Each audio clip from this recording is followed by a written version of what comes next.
Law enforcement profilers, psychologists, and writers for over half a century have been attempting to determine what contributing factors created the deviant personality of serial killer Charles Manson. Were the causes rooted in poverty, a fractured home life, and/or an absence of stabilizing parental guidance?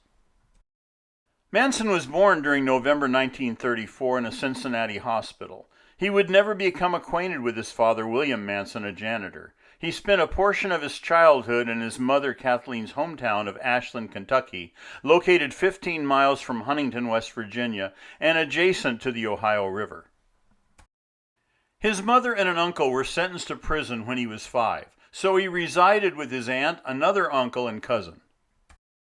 Despite a strict household, the younger Manson gravitated towards trouble and rebelliousness.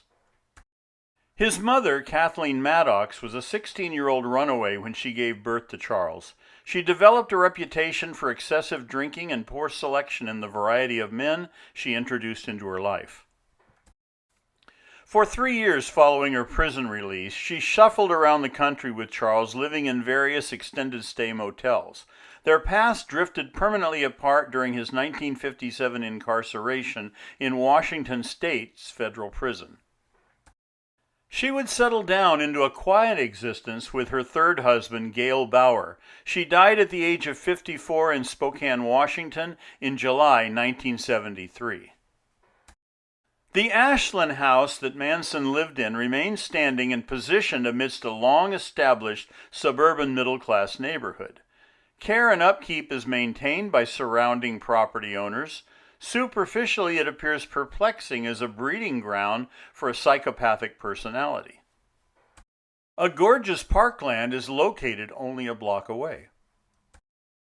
Once Manson left Ashland permanently, he sustained an existence as a low-profile criminal, surviving on the periphery of society, drifting between incarceration and blunted dreams of becoming a recording artist. He failed at this pursuit.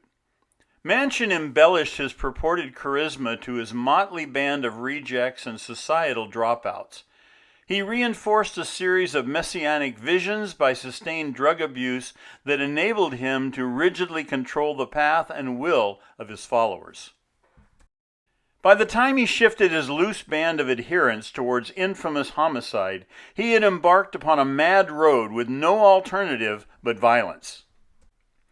His eventual capture, trial, and incarceration stimulated riveting and uncomfortable viewing.